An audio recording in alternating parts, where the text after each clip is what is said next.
Hello दोस्तों, नमस्कार। आपके अपने यूट्यूब चैनल पर आपका स्वागत है। इस वीडियो में हम बात करेंगे अमेरिका से कुछ लेटेस्ट खबर आई है। यूएस ईरान को लेकर डील को लेकर भी एक पॉजिटिव खबर आई है, जिसकी वजह से अमेरिका के बाज़ारों में रिकवरी है। साथ ही गिफ्ट निफ्टी भी पॉजिटिव होते देखने को मिला है। इसके अलावा एएसएम लिस्ट को लेकर भी लेटेस्ट अपडेट है। कई सारी कंपनियों को वहां पर ऐड किया गया, कुछ कंपनियों के सर्किट बदले गए और भी कई सारी कंपनियां खबरों के दम पर फोकस में देखने को मिलेंगी। वीडियो शुरू करने से पहले कहना चाहूँगा, अगर किसी ने चैनल पर फर्स्ट टाइम विजिट किया है तो चैनल को सब्सक्राइब कर लें और बेल आइकन को ज़रूर दबा लें। साथ ही जिन लोगों ने भी हमारे चैनल को सब्सक्राइब नहीं किया वो सब्सक्राइब कर लें। इसके अलावा जो भी मेंबर नहीं बने हैं, जो उन्होंने भी चैनल को ज्वाइन नहीं किया है, वो मेंबरशिप ले सकते हैं। इस चैनल पर आपको एक वीडियो डेली बेसिस के आधार पर ऐसा मिलेगा जिसमें हम लोग बताएंगे कि कौन सी कंपनी के रिजल्ट काफ़ी बेहतर हैं, कौन सी कंपनी आगे चल के अच्छा कर सकती है। तो आपको ये सारी चीज़ें आसानी से सीखने को मिल सकेंगी। तो जाइए, अभी चैनल को आप ज्वाइन कर सकते हैं। डाउ जोन्स की बात करेंगे, यानी अमेरिका के बाजारों की बात की जाए तो लाल निशान में है। निचले लेवल से हालांकि अच्छी खासी रिकवरी आई, 300 पॉइंट के आसपास की रिकवरी आई है। उसके पीछे के कुछ बड़े कारण हैं। और जो हमारे एक दिन के गैप के बाद में जो आज का गिफ्ट निफ्टी है वो भी पॉजिटिव हो चुका है। एक दिन के गैप वाले का मतलब क्या है दोस्तों, क्योंकि आज हमारे बाजार बंद थे तो उसका तो हम लोगों को बाजार के ऊपर रिएक्शन देखने को नहीं मिला। आज जो गिफ्ट निफ्टी ओपन है वो कल के दिन का रिएक्शन रहेगा। तो कल के दिन का जो डाउन था, जो यानी आज जो बाजार बंद था उसका डाउन, और आज का जो हम लोग को रिएक्शन देखने को मिलेगा, दोनों गिफ्ट निफ्टी का रिएक्शन कल के दिन ही हमें देखने को मिलेगा। तो डाउ जोन्स तो कह सकते हैं लाल निशान में, लेकिन निचले लेवल से रिकवरी आई है। अगर बात की जाए नैस्डैक की, तो ये हम लोग को फिर से रिकॉर्ड लेवल पर आते देखने को मिला है। लगातार नैस्डैक में अच्छा खासा माहौल है। तो देख सकते हैं आज का गिफ्ट निफ्टी यहाँ पर हम लोग को लगभग 80 पॉइंट के आसपास की रिकवरी देखने को मिली। हालांकि 100 पॉइंट से ज़्यादा की यहाँ पर रिकवरी थी। अब खबर क्या है दोस्तों, इसके पीछे की कुछ खबरें सामने आ रही हैं।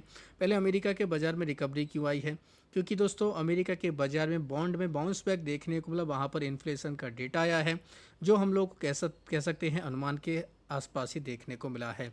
यूएस का इन्फ्लेशन 3.8% पर रहा है, 3 साल के हाई पर है। और क्योंकि गैस के प्राइस बढ़े हैं, फूड के प्राइस बढ़कर आते देखने को मिले, इस वजह से हम लोग को दोस्तों काफ़ी ज़्यादा हाई पर देखने को मिला, लेकिन अनुमान के आसपास का है तो इसलिए बाजार सेलिब्रेट कर रहा है। दूसरा डेटा आया कि यूएस में हम लोग को जो जॉब्स का डेटा देखने को मिला वो भी 2,15,000 के आसपास देखने को मिला है। ये भी हम लोग को अनुमान के आसपास ही देखने को मिला। तो इस वजह से कह सकते हैं ये बाज़ारों के लिए काफ़ी पॉजिटिव है। हम लोग को एक और खबर देखने को मिले रिपोर्ट के जरिए। अभी तक क्या था, अमेरिका ईरान के ऊपर हमला कर रहा था, ईरान ने पलटवार किया। अभी दोस्तों हम लोग को जस्ट ये अभी 8 बजे के आसपास खबर ब्रेक होते देखने को मिले कि यूएस और ईरान की डील लगभग हो चुकी है, लेकिन ट्रंप के फाइनल अप्रूवल का हम लोग को ये इंतज़ार देखने को मिल रहा है। एक्सियोस की तरफ से ये रिपोर्ट होते देखने को मिली। ये दोस्तों काफ़ी बड़ी न्यूज़ एजेंसी है, इनकी तरफ से इसको रिपोर्ट किया गया। इनकी तरफ से ये भी कहा गया है कि 60 दिन का एमओयू हो चुका है, एक्सटेंड करेंगे सीज़ फायर का। और इसके बीच में दोस्तों ये सारे नेगोशिएशन देखने को मिलेगा, जिसमें न्यूक्लियर पावर का प्रोग्राम देखने को मिलेगा। वहीं दोस्तों अभी तक ये जो हम लोग को न्यूज़ देखने को मिली, ये 2 ऑफिशियल की तरफ से खबर आई है। यूएस के हम लोग को बड़े दिग्गज देखने को मिलती है, उनकी हवाले से खबर है। लेकिन अभी डोनाल्ड ट्रंप की तरफ से इसको लेकर अप्रूवल का, फाइनल अप्रूवल का इंतजार है, इसलिए इसको भी अनाउंस नहीं किया जा रहा, ऐसा रिपोर्ट में बताया जा रहा है। तो इस रिपोर्ट के आने के बाद, खबर के आने के बाद ही हम लोग कह सकते हैं डाउ जोन्स में भी रिकवरी आई, नैस्डैक में भी रिकवरी है, और हमारे गिफ्ट निफ्टी में भी हम लोगों को रिकवरी देखने को मिली है। अब बात करेंगे एएसएम लिस्ट के बारे में। शॉर्ट टर्म के एएसएम की लिस्ट में 12 कंपनी ऐड की गई, जिनमें Bliss GVS pharma limited, Chandra Bhagat pharma, GOCL corporation, hitech corporation, IOL chemicals pharmaceutical, Jaro institute of technology management. इनके अलावा जैस industry, Narmada gelatines, Nexus petro industry, spice lounge, food work, sport king India, York export का नाम है, बेप्सोल एनर्जी सिस्टम। इस company को एक तरीके से कह सकते हैं दोस्तों लोअर स्टेज में डाला गया, यानी कि शॉर्ट टर्म की एएसएम की स्टेज 2 में थी, अब स्टेज 1 में ये कंपनी आ चुकी है। 8 कंपनियों को बाहर निकाला, जिनमें एकॉर transformer and switchgear, Evans electric, global ocean logistic India, Keens technology, Rane holding, sun pharma advance research company, Viva tradecom और workmate core to cloud solution का नाम है। लॉन्ग टर्म के एएसएम की लिस्ट में 7 कंपनियों के ऊपर एक्शन हुआ, जिनमें Evans electric, global ocean logistic India, Hindustan organic chemicals, Parle industry, sun pharma advance research company, Suraj industry और बीबा ट्रेडकॉम का नाम है। साथ ही 21 कंपनी ऐसी हैं जिनके सर्किट बदले गए, जिनमें अवराम फूड का 5%, अनिरित वेंचर और चौकसी लैब का 5%। इनके अलावा गबरियाल पेट स्ट्रेप्स, ज्ञान डेवलपर बिल्डर, जैस इंडस्ट्री, इनके हम लोगों को सर्किट 5% तक देखने को मिले हैं। किर्लोस्कर इलेक्ट्रिक कंपनी का 2% हुआ है। नेशनल जनरल इंडस्ट्री का 2%, साथ ही सस्केन टेक्नोलॉजी का 10% सर्किट किया गया है। स्प्रिट एग्रो का 2% का सर्किट किया गया है। साथ ही स्टील को गुजरात लिमिटेड, इसका सर्किट हुआ है 20%, तो ये कंपनी फोकस में रहेगी। स्वदेशी इंडस्ट्री, वंता बायोसाइंसेज, विद्या वायर, इन सभी कंपनियों के सर्किट 5% किए गए हैं। जैन लैब एल्थिका का भी सर्किट 5% तक किया गया है।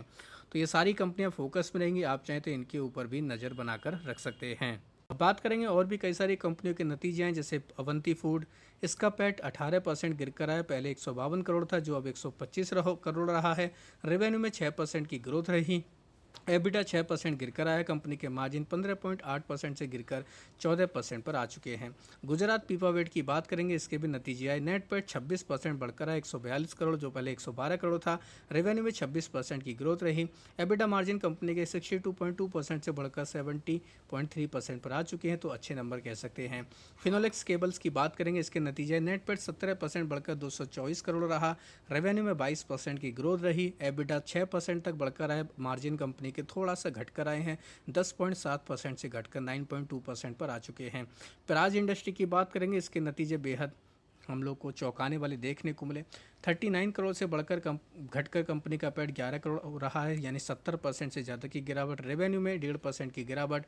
मार्जिन कंपनी के 8.7% से घटकर 2.7% पर आ चुके हैं। तो बेहद कमज़ोर नंबर प्राज इंडस्ट्री के देखने को मिले, तो इसमें काफ़ी गिरावट का माहौल देखने को मिल सकता है। टेक्नोक्राफ्ट इंडस्ट्री की बात करेंगे, इसमें नेट पैट 15% तक बढ़कर आया 76 करोड़, जो पहले 66 करोड़ था। रेवेन्यू में 7% की ग्रोथ रही। मार्जिन कंपनी के 19.6% रहे हैं, जो पहले 15.7 थे। एक कंपनी है गुडियर इंडिया, इसकी बात करेंगे, इसके नतीजे हम लोग को ठीक ठाक देखने को मिल रहे हैं। नेट पैट 99% बढ़कर आया 9.7 करोड़, जो पहले 4.9 करोड़ था। रेवेन्यू में 2% की ग्रोथ रही। एबिटा 41 करोड़ रहा है। मार्जिन कंपनी के 2.9% से बढ़कर 6.7% पर हो चुके हैं। इसके अलावा और भी कई सारी कंपनी के नतीजे हैं, जैसे देखा जाए दिग्गज कंपनी में ग्रेफाइट इंडिया के नतीजे आए हैं। कंपनी हम लोग को 50 करोड़ के जो प्रॉफिट में थी, वो 104 करोड़ के लॉस में आते देखने को मिले। 22% कंपनी का रेवेन्यू बढ़ा है और कंपनी का एबिटा लॉस भी आ चुका है। आबार इंडस्ट्री की बात करेंगे, इसके नतीजे मिले जुले रहे हैं। 7% की ग्रोथ रही है। पैट में रेवेन्यू 26% बढ़कर आए। कंपनी के मार्जिन घटकर आए हैं। दीपक फर्टिलाइजर के नतीजे देखने को मिले, कमज़ोर नतीजे हैं। 49% तक कंपनी का पैट गिर कर आया, 140 करोड़ रहा, जो पहले 277 करोड़ था। रेवेन्यू में 13% की ग्रोथ रही। मार्जिन कंपनी के 18% से घटकर सीधा 11.8% पर आ चुके हैं। इसके अलावा बात करेंगे भारत डायनामिक के बारे में। भारत डायनामिक के नतीजे आए हैं, नंबर काफ़ी कमज़ोर देखने को मिले। नेट पैट 58% गिर कर आया, 273 करोड़ से घटकर 113 करोड़। रेवेन्यू में भी 1777 करोड़ से घटकर 480 करोड़ रहा, इसमें भी 73% की गिरावट रही। एबिटा 81% घटकर आया। कंपनी के मार्जिन 16.8% से घटकर 11.5% रहे हैं। तो बेहद कमज़ोर नतीजे BDL के भी देखने को मिले हैं।